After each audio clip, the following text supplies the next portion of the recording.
10-word facts.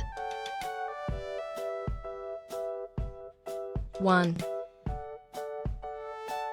From the people who brought you Schadenfreude, happiness at the misfortune of others, and Glücksschmerz, unhappiness at the good fortune of others, we have back Pfeffengesucht. This is a German word that roughly translates to a face badly in need of a fist. The exact circumstances surrounding the creation of such a word are unknown. However, before we decide to run off and call our bosses back Pfeffengesuchts, it is interesting to note that it is the face that is said to be in need of punching and not necessarily the person it's attached to. That is to say, this need not be just another synonym for people we really don't like. The idea that some faces are just more punchable than others is not unheard of and has even been supported by science. Scientists believe that in the early days of humanity, when the main weapon of war was a strong right hook, humans evolved faces that could take a punch. This applied mostly to males, since they tended to fight over women. The nose, jaw, cheekbones, and eye sockets evolved to be stronger, since these are a fist's main targets. Over the years, our faces have become more delicate, but some faces have retained more punchable traits than others. So a back Pfeffengesucht may just be a 125-kilogram guy with an iron chin jutting out, daring whoever's brave enough to take their best shot. 2. The Malaysian word for the time it takes to eat a banana is Pisang Zapra. Before clocks became widespread, this word was used as a way to give a rough estimate of time. To say that someone would arrive in Pisang Zapra meant that they could be expected to show up in about 2 minutes. The Finnish word Porangkusma, the distance equal to how far a reindeer can travel without taking a comfort break, works in a similar vein. Pisang Zapra is comparable to doing something in a jiffy or a moment. It sounds like an odd way to measure time, but that's pretty much how all measurements started. Also, a moment is not just a vague measurement. In the medieval ages, it was defined as being 90 seconds. A jiffy is actually a real unit of time as well. Scientist Gilbert Newton Lewis coined the phrase in the early 1900s. The amount of time it takes light to travel 1 centimeter is a jiffy, which is about 1/100th of a second. Just something to think about the next time we take a moment to eat a jiffy peanut butter and banana sandwich. 3. In the Persian language, a nakur is a camel that won't give milk until her nostrils are tickled. As odd as it may sound, it comes as no surprise that farmers would be willing to try anything to make the camel milking process easier. As it turns out, camels are notoriously difficult animals to milk. Unlike cows and other animals, a camel's udders are very sensitive and ticklish. Also, a camel only gives milk when prompted by her calf. Dairy farmers stand by and milk the mother while the baby feeds. Even then, camels only produce milk 90 seconds at a time and need about a 10-minute break before they make more. This makes it virtually impossible to separate a mother camel from her calf and milk her by machine. Incidentally, camel milk is extraordinarily healthy.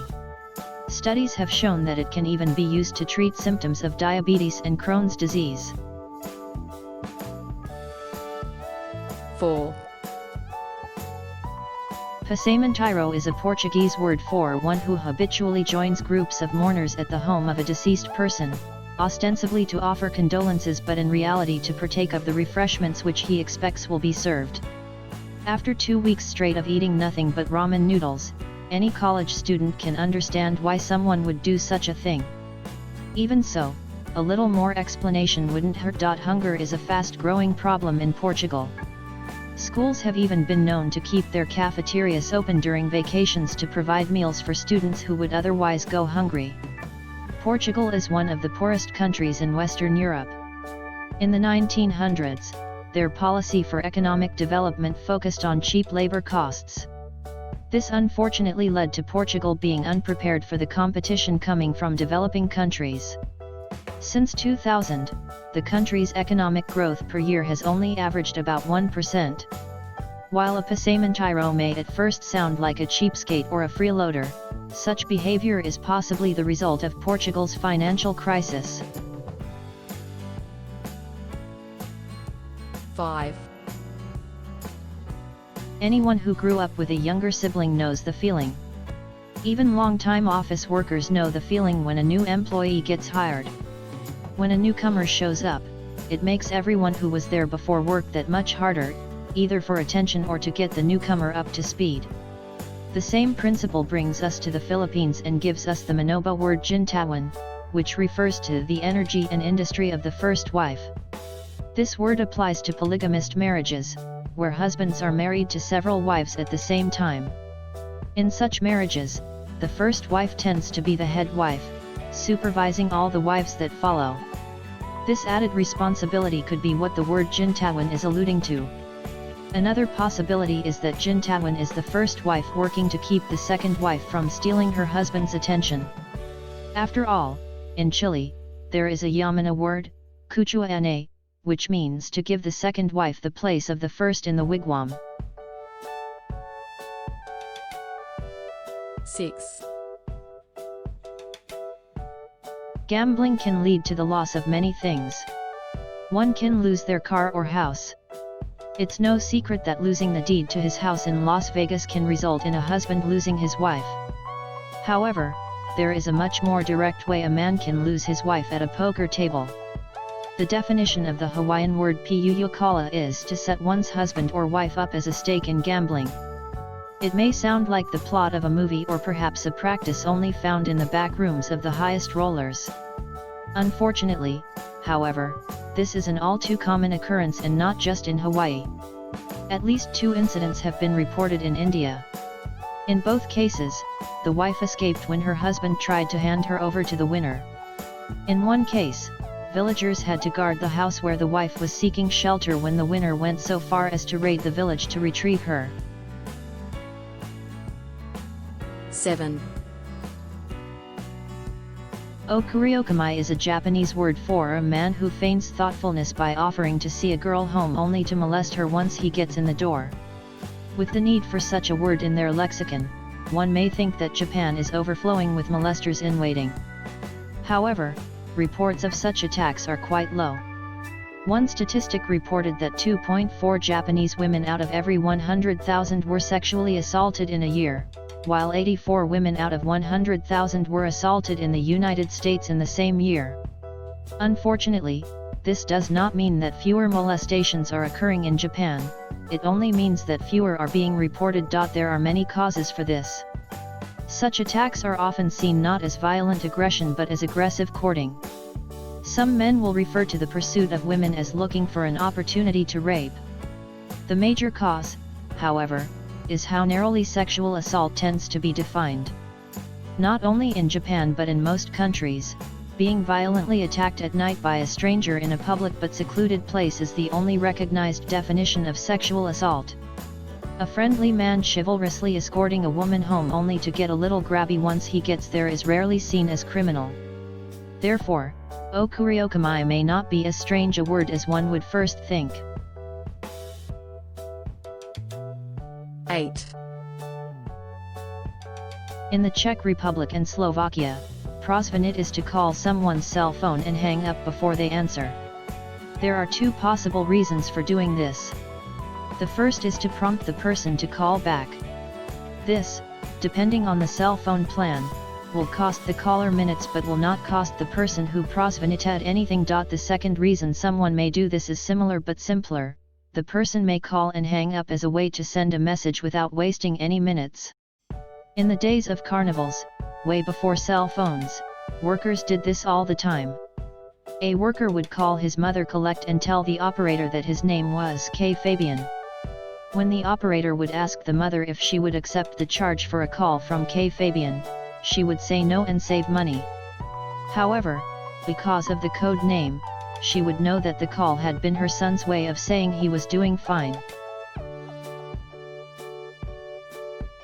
9,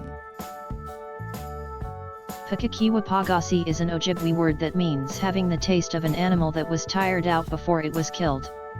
At first, this word may seem like the invention of an extremely picky eater or Gordon Ramsay-esque food critic. However, recent studies have proven that such a taste can exist. Mussels burn sugar, or glycogen, for fuel. The more energy an animal uses up before it is slaughtered, the less sugar it will have in its muscles. This sugar turns into lactic acid after death, which makes the meat tender and helps it maintain a healthy color. Lactic acid also slows bacteria from the slaughtering process from growing on meat. Such bacteria are to blame for spoilage, slime forming on meat, and discoloration. Well-rested animals, with a lot of sugar in their muscles, taste much better and stay fresh much longer. The moral of the story: spoiling animals a little before we kill them keeps them from spoiling too soon afterward. 10. It's only human nature to want to try out something new when we first get it. For most of us, that just means taking a spin around the block in a new car or taking selfies with a new phone. Samurai took it a step further, it would seem. Tsujigiri is a Japanese word that translates to crossroads killing. While unfortunate, that may not sound too bad. However, that was actually the nickname for when a samurai got a new sword and tested it out on whoever happened to be walking down the street. That's right, the victim didn't have to be an enemy or otherwise offensive, just in the wrong place at the wrong time. These attacks were representative of how unchecked the power of the samurai was when they were at their most popular. Such actions were eventually outlawed in the Tokugawa period.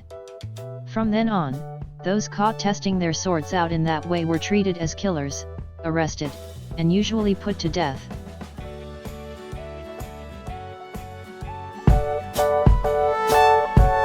If you like this video, please hit the like button, and if you loved it, please subscribe to this channel.